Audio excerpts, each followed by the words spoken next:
नमस्कार। आज की इस चर्चा में आपका स्वागत है। आज हम एक ऐसे विषय पर बात करने वाले हैं जो सीधा हमारी जिंदगी से जुड़ा है। आजकल जिम जाके पसीना बहाना, बड़े बड़े डब्बों वाले प्रोटीन शेक पीना और बस बाहर से अच्छा दिखना एक आम बात हो गई है ना? लेकिन क्या सच में यही असली मजबूती है? आज के इस विश्लेषण में हम प्राचीन काल के उस असली, गहरे और संपूर्ण बल की बात करेंगे। एक ऐसी ताकत जो सिर्फ शीशे के सामने शरीर को सजाने के लिए नहीं, बल्कि इंसान को अंदर से फौलाद बनाने के लिए होती थी।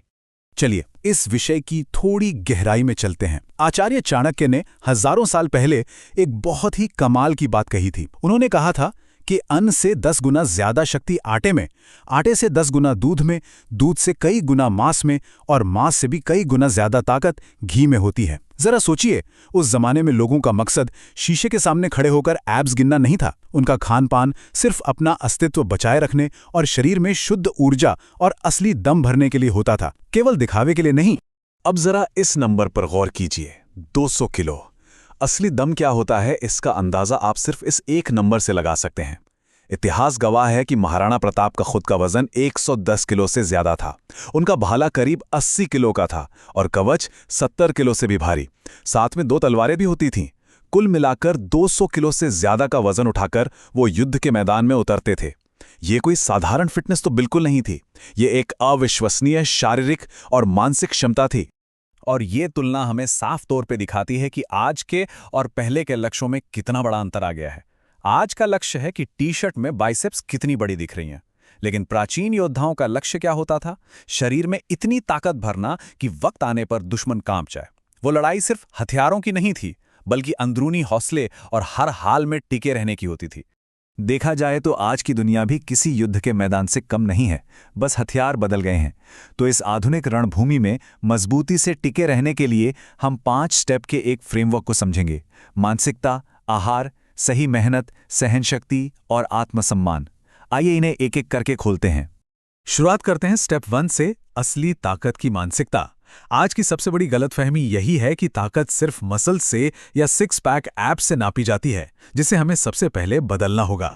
असली ताकत की परिभाषा दरअसल बहुत स्पष्ट है। ये मजबूत शरीर, तेज दिमाग और अटूट हिम्मत का एक सही संयोजन है। क्योंकि देखिए, अगर शरीर मजबूत है लेकिन मुश्किल वक्त आने पर दिमाग ही सुन पड़ जाए तो वो भारी भरकम शरीर किसी काम का नहीं है।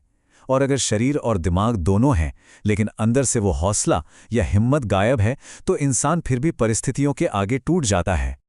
पुराने योद्धाओं के पास महंगे सप्लीमेंट नहीं थे, लेकिन उनकी सोच बिल्कुल साफ थी। उन्हें आराम नहीं, बल्कि अपने अस्तित्व के लिए असली ताकत चाहिए थी।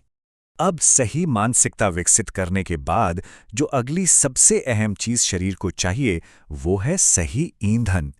क्योंकि ये पूरी यात्रा सिर्फ शरीर को सजाने के लिए नहीं है, बल्कि सरवाइव करने के लिए है। तो हम आते हैं स्टेप 2 पर, ताकत बनाने वाला आहार। यहां पेट भरने और शरीर में मजबूती भरने के बीच के जमीन आसमान के फर्क को समझना होगा। अब प्राकृतिक भोजन और आधुनिक डाइट के बीच का ये अंतर सच में बहुत दिलचस्प है। एक तरफ वो प्राकृतिक चीजें हैं, घी, दूध, अनाज, फल और सब्जियां, जिन पर इंसान हजारों सालों तक जिंदा रहा है और फला फूला है। और दूसरी तरफ हैं ऊर्जा चूसने वाले आधुनिक डाइट के जाल, जैसे बहुत ज्यादा जंक फूड, ढेर सारी चीनी और देर रात खाने की आदत।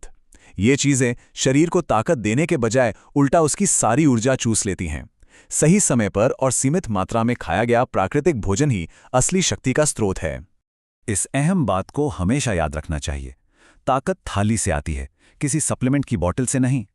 आधुनिक युग के पैक सप्लीमेंट्स के बिना भी इंसान हजारों सालों से सिर्फ इसी प्राकृतिक आहार के दम पर जिंदा रहा है और उसने मुश्किल से मुश्किल हालात का डट कर सामना किया है।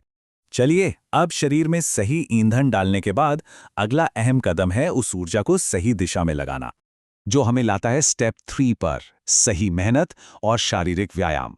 आजकल क्या होता है, या तो लोग बिल्कुल कुछ नहीं करते या फिर एक ही दिन में जरूरत से ज्यादा मेहनत करके शरीर को तोड़ डालते हैं। हमें इस समझदारी वाली मेहनत पर ध्यान देना होगा। पुराने जमाने में कुएं से पानी भरना या खेत जोतना ही एक तरह का प्राकृतिक व्यायाम था। आज उसी की जगह हम पुशअप्स, स्क्वाट्स, दौड़ना, रस्सी कूदना और वजन उठाना अपना सकते हैं।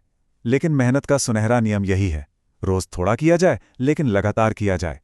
एक दिन 2 घंटे कड़ी मेहनत करके फिर 10 दिन तक सोफे पर आराम करने से कोई ताकत नहीं बनती। निरंतरता यानी कंसिस्टेंसी ही असली कुंजी है। और जब यही शारीरिक मेहनत लगातार की जाती है तो उससे एक और बहुत महत्वपूर्ण चीज का जन्म होता है। चलिए अगले पहलू की तरफ चलते हैं, जो कि केवल शरीर से नहीं बल्कि गहराई से हमारे दिमाग से जुड़ा है। स्टेप 4, सहन शक्ति और दर्द को समझना। एक आम इंसान और सचमुच मजबूत इंसान के बीच सबसे बड़ा फर्क आपको इसी पॉइंट पर नजर आएगा। सच कहूं तो दर्द एक शिक्षक है, कोई दुश्मन नहीं। असली ताकत हमेशा थकान के उस पार ही मिलती है। वो पल बहुत अहम होते हैं जब शरीर पूरी तरह थक चुका होता है, दिमाग चीख चीख कर कहता है कि बस अब और नहीं, सब छोड़ दो, लेकिन फिर भी दृढ़ निश्चय के साथ आप एक कदम और आगे बढ़ाते हैं। पुराने योद्धा दर्द से भागते नहीं थे, वो उसे झेलना और उसके साथ जीना सीखते थे। और दर्द को सहने की इसी क्षमता से इंसान के अंदर एक खास तरह का गहरा आत्मविश्वास पैदा होता है, जो हमें हमारे 5वें और शायद सबसे महत्वपूर्ण स्टेप की ओर ले जाता है। स्टेप 5, आत्मसम्मान और सीमाएं निर्धारित करना। आज के आधुनिक दौर में कई तरह की असुरक्षाएं मौजूद हैं, कभी झूठे इल्जाम तो कभी सिस्टम की खामोशी। ये सब इस आधुनिक रणभूमि के नए खतरे हैं। यहाँ एक बहुत ही गहरी बात है जिसे समझना जरूरी है। हर बात पर चुप रहना हमेशा शांति का प्रतीक नहीं होता। कभी कभी ये सिर्फ बेबसी होती है। जो इंसान बहुत ज्यादा सीधा होता है उसे लोग अक्सर बिना वजह परेशान करते हैं। एक मजबूत इंसान अकारण झगड़ालू नहीं होता, लेकिन वो इतना कमजोर भी नहीं होता कि कोई उसे आसानी से कुचल कर चला जाए। ये जानना बहुत जरूरी है कि सम्मान के साथ कहाँ झुकना है और अपने हक के लिए कहाँ चट्टान की तरह खड़े होना है। अगर इन 5 स्टेप्स को 1 महीने तक पूरी ईमानदारी और अनुशासन के साथ फॉलो किया जाए तो इसके परिणाम आपको बेहद स्पष्ट दिखाई देंगे। सिर्फ शारीरिक बदलाव ही नहीं, बल्कि चलने के तरीके में, आवाज की बुलंदी में और पूरे आत्मविश्वास में एक बड़ा परिवर्तन महसूस होगा।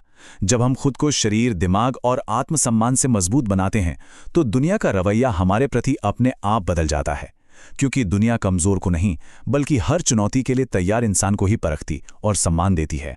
तो अंत में इस विचारणीय सवाल के साथ आपको छोड़ता हूं, क्या हमें हमेशा बाहरी हालात से डरकर जीना है या खुद को इतना मजबूत बना लेना है कि हालात ही हमसे खौफ खाने लगें? असली मजबूती की शुरुआत इसी एक फैसले से होती है। इस प्राचीन ज्ञान को अपनाकर अपनी मजबूती के सफर को एक नई और स्पष्ट दिशा दें। इस विश्लेषण का हिस्सा बनने के लिए आपका बहुत बहुत धन्यवाद।